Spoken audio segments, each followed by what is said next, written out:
Good morning. Good morning. Caught me sipping on my coffee again. Thank you to everybody in the chat room. Good morning to all of you. Morning, Tokyo Guna. Hope you're well. But yes, as you can see by the title of the video, Carl Jenkinson has left the building. He survived 14 transfer windows. The 15th was his demise. Bye-bye, Carl. Listen, I'm not going to mug the guy off. He weren't good enough, we all know that, but he is an Arsenal fan and he lived our dream. He lived our dream of playing for the club. And why would he have left? Why did he want to, why would he have said, yeah, sod it, I'm leaving? He was never going to do that, was he? Come on. Listen, the club have obviously stuck it on him and he's left. And I wish him well at Nottingham Forest. That's where he's gone. It's a permanent deal. And yeah, after a very long time, he has left the club. And like I said, we all know he's an Arsenal fan. So whether you think he was good enough or not, it's irrelevant. He was playing for the club he supports, and that's a dream of every single Arsenal fan or any football fan out there, is to play for the club they support. So yeah, he's had an up and down career. I'll say that, but. 70 games he played for Arsenal in total, which isn't a great deal of games when you think how many years he was at the club. Only scored one goal, but he has scored a goal for Arsenal, and he has now left and gone to Nottingham Forest. So I do wish him well. He was part of the British Corps. He was the sole survivor of that British Corps as well. He was the last man standing, and he is no longer standing. He is gone. Another one who's gone, I did this yesterday, spoke about it yesterday, was Koscielny. Whilst I was doing my stream on Coutinho yesterday, the news for Koscielny broke, and he left as well. So the way he's gone about leaving is an absolute disgrace. At least Cole Jenkinson's not come out and said anything. So, you know, Koscielny, even the unveiling of Koscielny at Bordeaux was a disgrace. They've done a countdown. For anyone who hasn't seen it, they've done a countdown. He's got an Arsenal shirt on. They count down 3, 2, 1. He takes it off and reveals a Bordeaux shirt. Absolute disgrace, and I'm glad he's gone. And honestly, I'll be absolutely over the moon if we can get him in a competition at some point in the next few years and absolutely finish his career in terms of pulling his pants down, slapping him about a little bit and scoring 6 or 7, and him being at the forefront of that with all the mistakes. So yeah, total disrespect, and not really too disappointed that he's gone. So that's 2 out. How about some in? Obviously, they're both defensive players. Koscielny, a centre-back. We're linked again with Deo Upamecano. Again today, there's potentially something we can do in terms of a loan for Smith Rowe. They want Smith Rowe. We want Upamecano. They want a load of cash. And we went in with a bid that wasn't acceptable, which was around the £55 million bracket. Now, they want said to be around £66 million for him. Can we get that done? Can that be done by the time the transfer window closes, which is 5 o'clock tomorrow? So we ain't got a lot of time left. What, 30 hours of the transfer window still to go. And currently, we haven't got a centre-back worthy of playing for Arsenal. Rob Holding, yes, he's good. Socrates, yes, he's good. But I mean an elite, a Tony Adams, somebody like that. A Martin Keown, a proper centre-back, because we ain't got that right now. And hopefully Holding blossoms into that. Don't get me wrong, I like Holding a lot, but we need to go out there and act like a big club in this next 30 hours of this transfer window. If we want Upamecano, go and buy him. Simple as that. No more messing around. Go and buy him. Go and stick the 66 million on the table. Get it done. Get him flown over. Do the medical and get him in the first team, training with the rest of the lads, because without a decent centre-back this season, we are in big, big trouble, which leads me on to another centre-back, and that is Daniele Rugani. Personal terms and everything have been agreed with him. That's all done and dusted, but we are yet to agree the 2-year loan fee with Juventus, and whether that have an option to buy at the end of it. So we shall see what happens with that. I think that Arsenal do want Upamecano. I don't think Rugani is anywhere near the same caliber of player as him. So I would be rather disappointed if it is Rugani. But I think we've left it a little bit too late for Upamecano. Let's go on to Kieran Tierney, another defender. Kieran Tierney, Neil Lennon came out yesterday and said that it's complete rubbish about Tierney being out for 8 weeks. He's less than a week away from coming back to training. So I don't know who's made that story up, but he is not out for 8 weeks, which makes it even better. That gives us a chance. They are also, I don't know if it's been announced yet, but they are also on the verge of buying another left back. They bought one earlier in the window, Bombo, I think the guy's name was. Can't remember what team, I think it was Austria, Vienna, or somewhere like that they bought him from. But they're about to buy another left back from Brentford, I believe it is. So, yeah, they're buying a second left back, which would lead you down the road of thinking that Tierney is going to be leaving the club. Now, if he is, we're the only club in for him. So I can see that being done. I do genuinely still think that will be done by tomorrow at 5 o'clock. If it isn't, I'll be slightly gutted. I can't lie. But I do think it'll be done. And I do think that the price that they're asking is only 25 million. I've said it all summer. I think that's a bargain. And I think that if he comes into the Premier League, plays really, really well for the first season, then all of a sudden he's turned into a £50 million left back. So I think that it's a no-brainer. He's better than what we've got in that position, and he makes us better. So why not go and do it? It's 20-odd million pounds. The club seem to be trying to get out a couple of players as well. Obviously, the Jenkinson and Koscielny ones have gone through. But now we need to start bringing defenders in.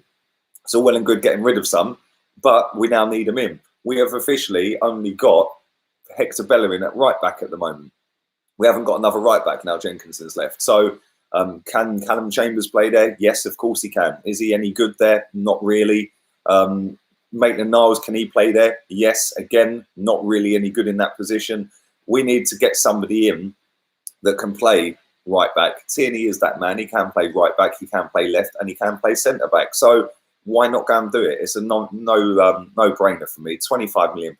Go and get that deal over the line as quick as we can. So yeah, that's that one. Coutinho, that's fizzled out a little bit, if I'm being honest. It's still bubbling away, but it's not as hype as it was yesterday afternoon. Tottenham are linked to him as well. So I don't know. Barcelona are open to letting him go. He doesn't want to go. He wants to stay and fight for his place. He said that the other day. He wants to stay. He wants to fight for his place in the team. But he was an unused sub, and they used 11 subs against us on Sunday. So what does that say for him? Valverde don't rate him. Could he be coming to the Premier League? I think he would like to move back to the Premier League if it was going to be anywhere. So I don't know. I'll take him. I'll take Coutinho all day long. But I don't think we need him right now. I think we desperately need a centre back. Which is the main priority and has been for about 4 seasons, and we still ain't done it yet. So yeah, let's move on to Mesut Ozil. I've upset a lot of his little fanboys last night, bless them, doing my live stream. How dare you disrespect him? They're all crying into their Mesut pajamas today. But listen, it's called an opinion. If people don't like it, tough, because it's my opinion. It's as simple as that. And he is linked with a move to DC United. Obviously, we know Wayne Rooney is going to Derby. He's going there as a player coach. They've got some good pulling power at Derby. I'll give them that. They have had Lampard there. They've had Ashley Cole there. They're now getting Wayne Rooney there. They've got some big pulling power, Derby, so good luck to them. But yeah, he's going there. And they apparently want Mesut Ozil. Now, I've seen a lot of people saying, oh, that's rubbish. He was only on 85 grand a week. And Ozil's on 350 grand a week. They can spend out on a couple of superstars over there. They have got a salary cap, granted, but you can do it in terms of giving bonuses and stuff like that at the end of the season. So, and you can pay out. Do you think Zlatan Ibrahimovic is on 80 grand a week? Come on, seriously. You can pay out 2 superstars in your squad a stupid amount of money and then filter the rest of the money down the rest of them. So that's how it works out there. I don't know whether that would be true. I could see him going out there. I think he'd actually do well out there. He'd be left alone, that's for sure, because although he's a global superstar, it's not quite like London. It's not the hustle and bustle and in your face and 100-mile-an-hour sort of stuff. So, you know, Wayne Rooney found that when he went out there. All the other English guys that have gone out there have said the same. You could walk down the street and people don't know who you are. So yeah, maybe it would be a good move for him. Who knows? It's a big season for him this season. I'll tell you that though. Anyway, let's move on to who else was I going to speak about? Joe Willock. That's it. Joe Willock. He is linked with a move to Bayern Munich. I'd be gutted if he goes, if I'm being honest. I think he deserves a start for Arsenal. I think he's been our best player in pre-season. I haven't watched all the games, admittedly, but I have seen the highlights of every single game. Every time I've done one of these shows or a live stream and stuff like that, people have always been saying Joe Willock was brilliant. He was brilliant. He was brilliant. So I'd be absolutely devastated if he goes, and I think he probably would as well. But it just goes to show Bayern Munich will happily come in, take one of our players on loan and play him, yet we can't. There's something wrong there. There is something seriously wrong there. And it's not just with Arsenal, that is this league in general. How comes a team that is bigger than Arsenal, and let's be real, Bayern Munich are bigger than Arsenal right now, how can they come in and take one of our players and offer him more games than we can? How does that make any sense? And I don't get it. I genuinely do not understand how that works. Last but by no means least, Eddie Nketiah. It seems like he's being tipped for a loan move. Again, I kind of feel a little bit sorry for him, but I feel like he should go on loan. I don't think he's at that standard of Premier League football right now, week in, week out. Leeds United are the latest club in for him. Cardiff are in for him. Bristol City are in for him. And good luck to him if he does get one of them moves. I think it'll be a good move for him. So we shall see how that pans out. But we've got 30 odd hours left of this transfer window. And we need a big, bad boy centre back by the end of it. So yeah, there's your daily transfer update. Let's read some of your comments and questions out for a few minutes, and then I'm going to bugger myself off. Not literally. That sounded a bit wrong, didn't it? Rooney was being paid 85 grand a week, and I don't think they will pay 350. Nobody in the MLS is paid close to that, says Gonzalo. How much is Zlatan on, mate? I genuinely don't know, but I can't imagine Zlatan's on less than 190, 180, something like that. So I don't know. But listen, you never know. You never know. Football works in funny ways, mate. So anything's possible. Why are you taking the Datsun for a spin today? I left the Datsun smashed to pieces in Malaga, mate.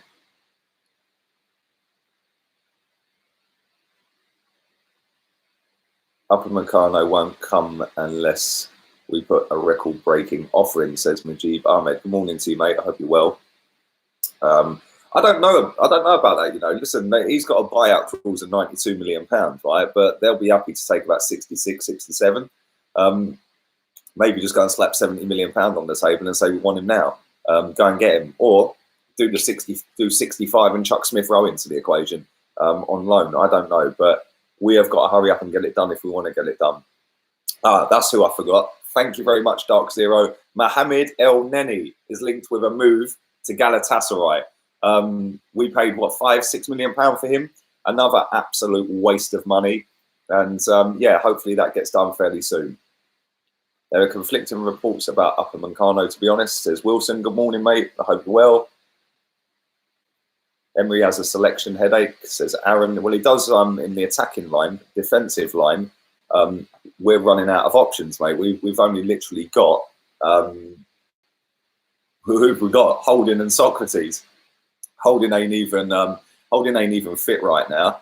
So who are we playing there? We're going to put Monreal at centre back. Jesus Christ. Koscielny is an absolute disgrace to Arsenal Football Club. Well, he's no longer our issue, so F him, man. Zlatan is being paid £7.2 million a year, and that's the highest paid. So 7.2, that's what, 100 odd grand a week. That's not bad, But thank you for that, Gonzalo. I appreciate that that little bit of number crunching for me, mate.